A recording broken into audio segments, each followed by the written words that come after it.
members were participants. This was the brainchild of social studies teacher Jacqueline McCarthy, who wanted to do something particularly special to support humanities and technology. And once again, we had educators from around the tri-state area, and we had dozens of our own teachers participate in what was a great day. Starts out with you put on a funny costume and take your picture, and sort of sets the mood right away that it's going to be fun. It's a Saturday, and people are here volunteering on their own time. The philosophy behind an Ed Camp is there is no agenda. So Ms. McCarthy sets up a board like that, and she sets up 30 or 40 large Post-its. And if you want to discuss a topic or present about a topic, you simply go up, write the topic on a piece of paper. It could be something as simple as, I'd like to meet with other educators who want to discuss a certain topic, or I have a passion I want to present. Each of those blocks, moving from top to bottom, were 1 hour in length, and we had approximately 97 educators who came here. It's a very gratifying experience to bring outsiders to our facility. It's humbling because it is stunningly beautiful, and our facilities from top to bottom hosted a fantastic event.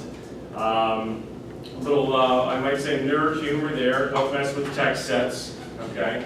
That's kind of the corny mentality of some of the activities. Again, Ms. McCarthy did a great job, and thank you to our staff who supported the event, and to our Board of Education for their support. So the Ed Camp was fantastic.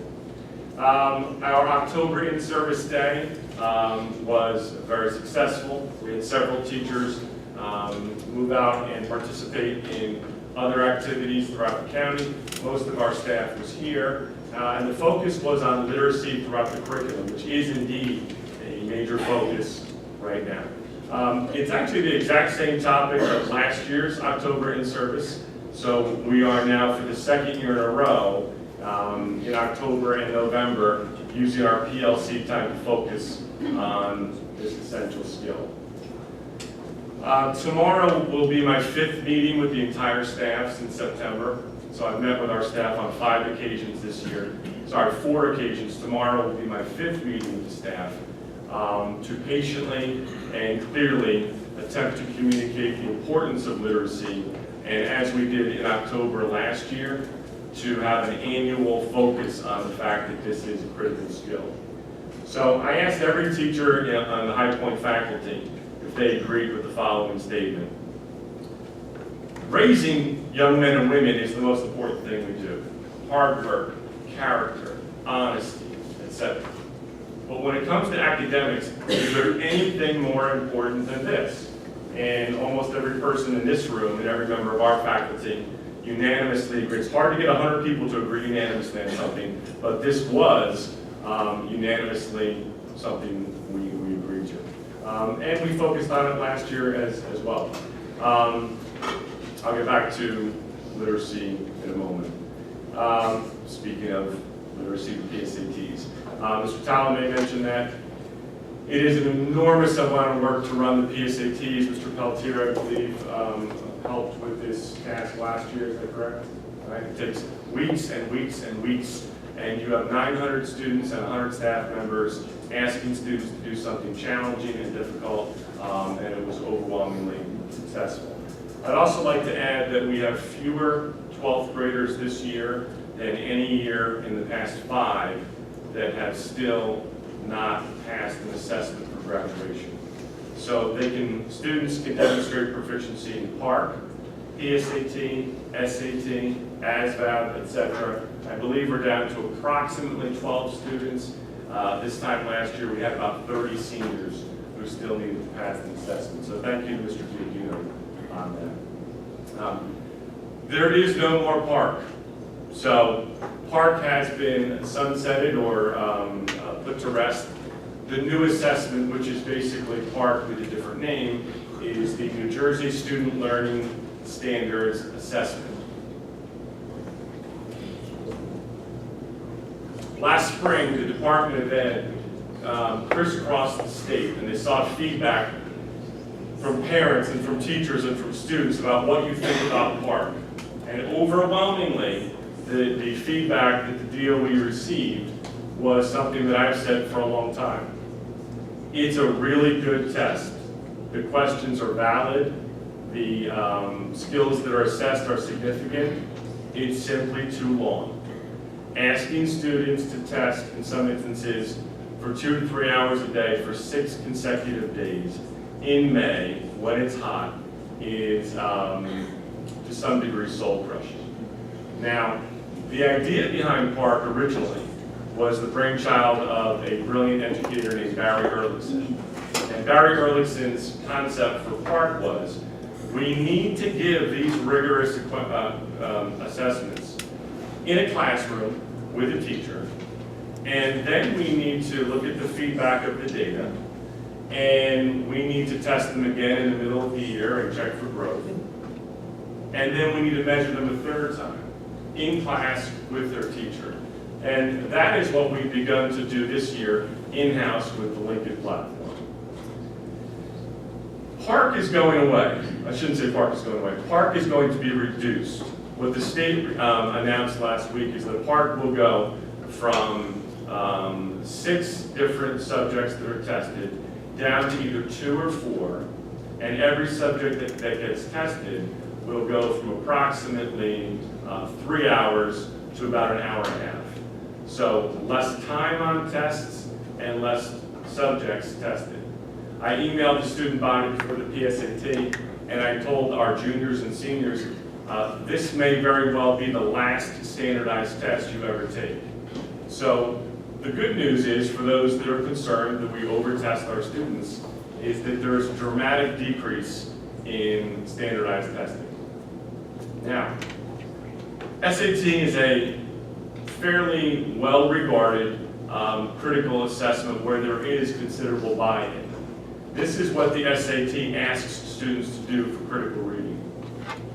Informational text passages, literary text passages, and take 1 or 2 pieces of information that are on a similar topic and compare them. And on the SAT, there are 52 questions, and students have 65 minutes to answer it. What all of our students did through the Lincoln Literacy Benchmark is exactly that. Fewer questions, same amount of time. It is essentially the critical reading that is assessed through the PSAT and the SAT. And I stand here today say on behalf of High Point Regional High School, I very much want to see our students do well on the SAT. I think it is a valid indicator of our literacy proficiency, and it propels our students to success in college and career. And I'm hopeful that this does that. I would also like to point out that in one of the 4 meetings that I've had with the entire staff, I gave all of them a copy of the Anchor Literacy Standards. And I believe that there's an adage that is somewhat, it may be offensive, it may be oversimplified, but it is sometimes said that elementary school teachers love their students and high school teachers love their content. And that's somewhat offensive to both groups. Certainly elementary school teachers love content and our faculty loves students. However, high school teachers are particularly passionate about their content area.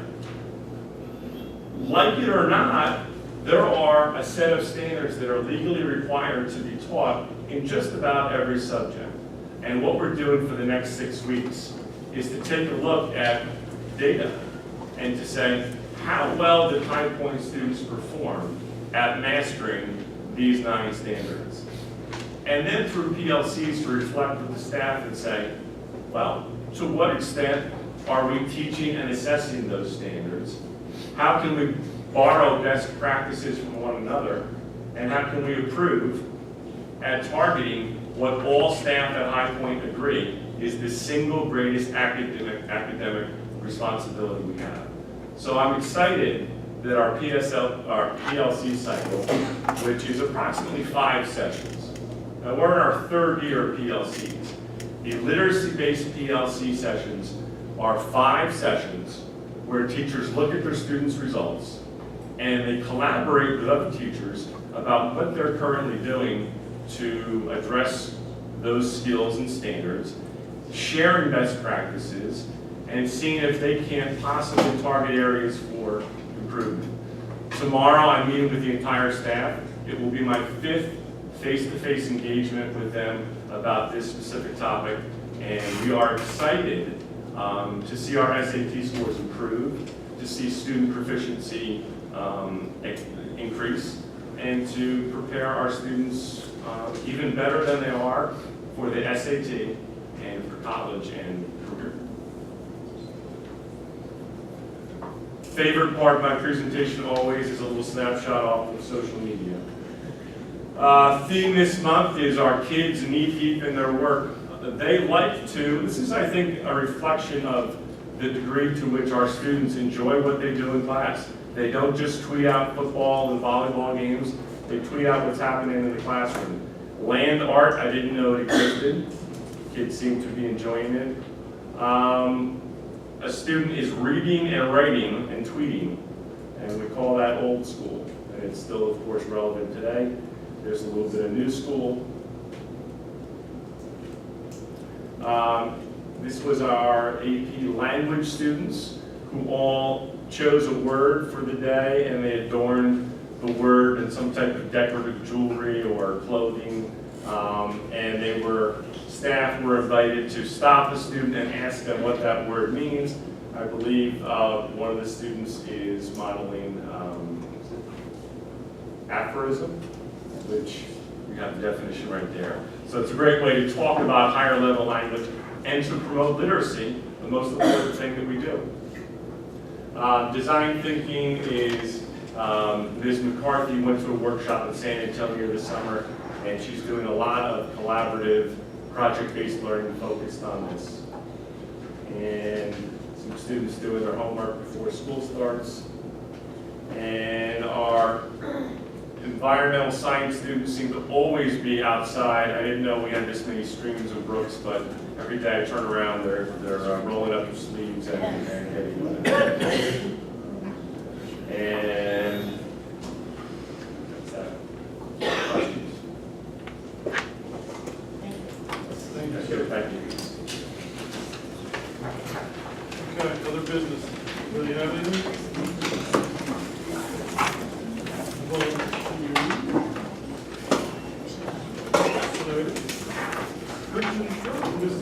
Okay, under curriculum and instruction, the first 3 items don't need any action.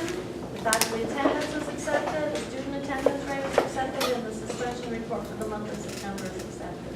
I'm going to move items 4 through 7. And I need a second. Second. Okay. 4 is, again, the harassment, intimidation, bullying report. 5 is the curriculum and student activities field trip list. 6 is the professional development activities list. And 7 is the very in-depth district nursing services plan. So that's what we're going to move. Any questions? Roll call. Mr. Nantero? Yes. Mr. Dunn? Yes. Mr. Boykin? Yes. Mr. Miller? Yes. Mr. Ancliffe? Yes. Mrs. Anderson? Yes. Ms. Conner? Yes. Mr. Veely? Yes. Personnel, Mr. Dunn. Okay, I would like to move items 1 through 6 in personnel. First item, the appointment of Gift Carter as a 504 officer. Second item is the advancement on the salary guide of the individuals as listed. Third item is the approval of substitute teachers as listed. Fourth is the appointment of a substitute secretary, I mentioned. Fifth is the approval of 1/3 of a 6th period assignment. And the 6th item is the reappointment of a volunteer for school plays. Any questions on items 1? Oh, hold on, I need to make a motion on the second. Second.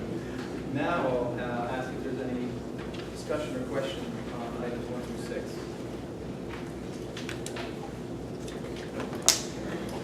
Mr. Dunn? Yes. Mr. Boykin? Yes. Mr. Miller?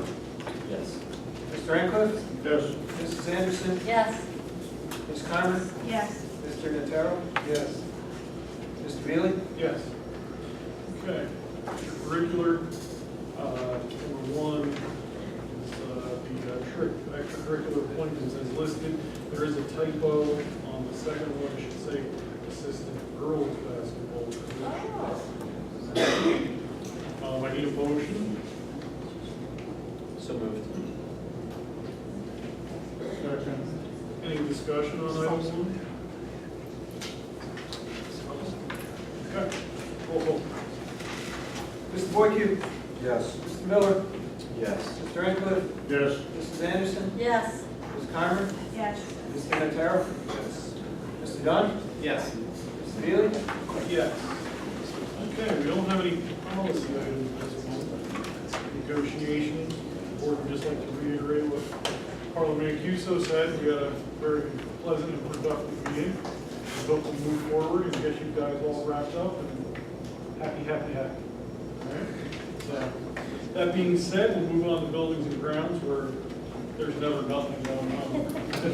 According to the manager. Yeah. No, I mean, I'm gonna reiterate what Mr. Talley said, that the fields, the fact that the fields are a disaster and everything keeps moving along in spite of it, that our buildings and grounds crew is taking good care of things. And as you all said about having, oh, there they go. Speak up. As you all said about having visitors come into our facility, and they just, it knocks their socks off, because it's such a great place. And everybody takes such good care of it, and they have such pride in it, so. That's my usual cheerleader comment about buildings and grounds. Who cares? Yeah. Nah, she sums up pretty good. And just the West Gym has come along nicely. It's almost, Yes. it's almost wrapped up, right? So. Okay, we'll move on to finance, items 1 through 16. Item number 1, being we accept the report of the secretary and business administrator. 2 is we accept the report of the treasurer. 3, we accept the report of the transfers and minimum expense transfer report.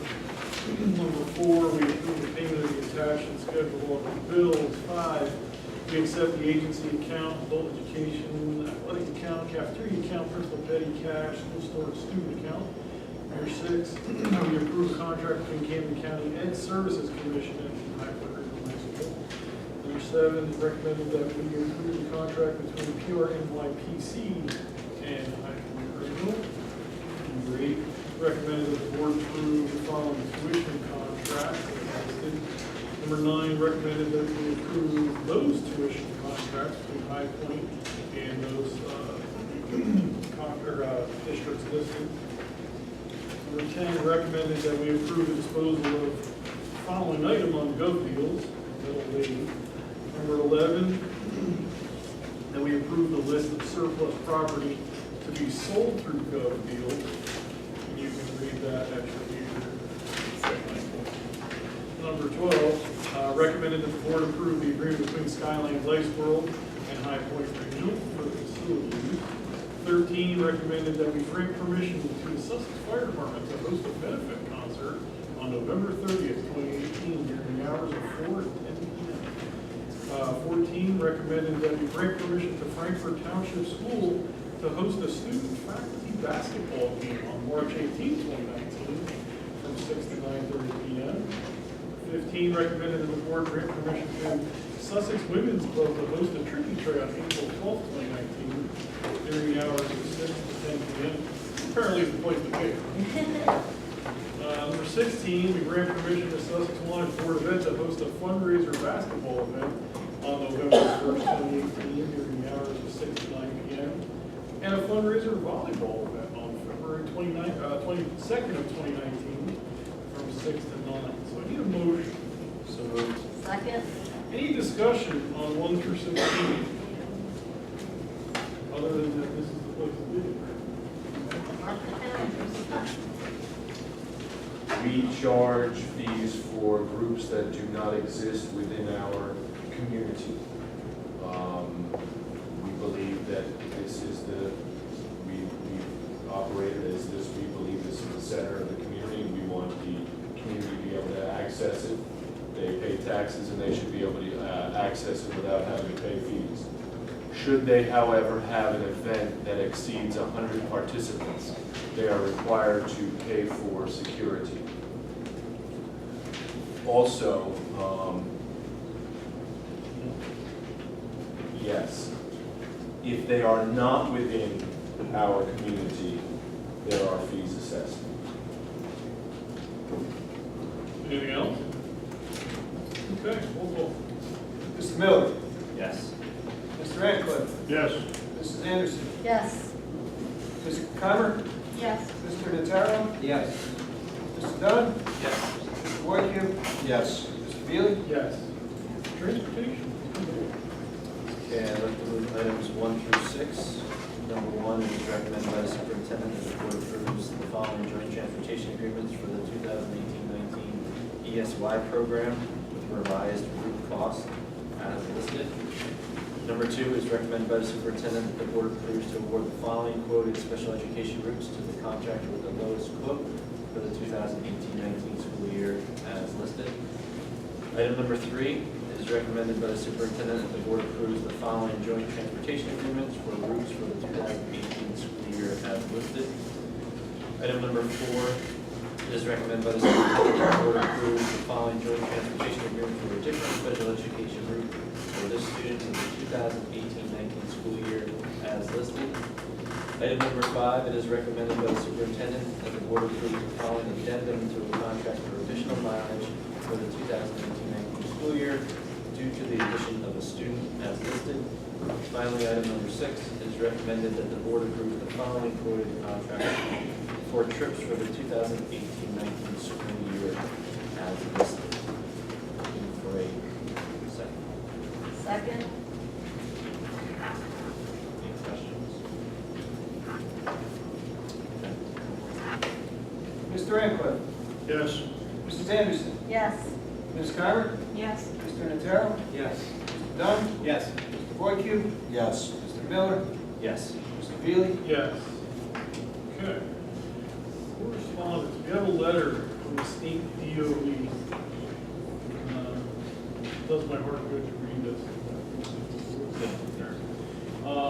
It says, "Dear Dr. Ripley, on behalf of the New Jersey Department of Education, I wish to extend my gratitude to Mr. Kevin Craig, High Point Regional High School District's Director of Safety and Security and Anti-Bullying Specialist, for presenting on the legislatively mandated topic of harassment, intimidation, truancy, and bullying during the 2018 inaugural School Safety Specialist training hosted by the New Jersey School Safety Specialist Academy. The training was offered from June 25th to June 28th and from August 6th to August 9th, 2018 at 6 regional sites throughout the state. This required a demanding schedule of the training cadre, of which Mr. Craig was an integral member. As a result of Mr. Craig's efforts and those of the School Safety Specialist Academy training team, over 700 educational leaders from across the state will soon receive certification as New Jersey's first school safety specialists. The goal of these sessions was to establish an understanding and appreciation of the necessity to sustain healthy educational environments and to develop and maintain robust safety and security practices within our schools. Mr. Craig was indispensable in addressing the topics of bullying, hazing, and truancy.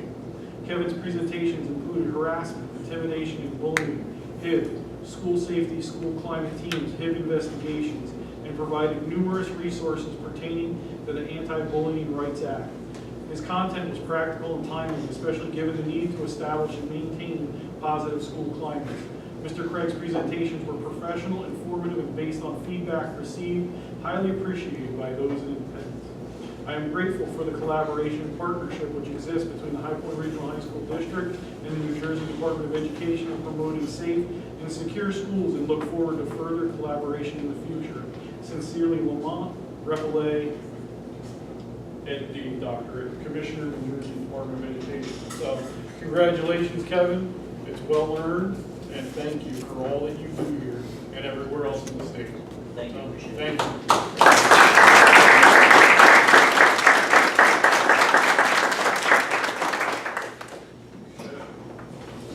Miscellaneous. The State Department of the Treasury Division of Pensions conducted an on-site census data review of the High Point Regional High School's pension records on September 20th, 2018. The field agents findings were that all records were in order, all reporting was timely, and had no recommendations. Ikewood Regional High School presents Our Town by Thornton and Wilder on October 26th and 27th at 7 p.m. and October 28th at 2 p.m. in the high school auditorium. All right, public comments on anything. Same rules apply? Nobody? All right. Non-committee board member reports, comments? Anybody on any? You don't do that anymore.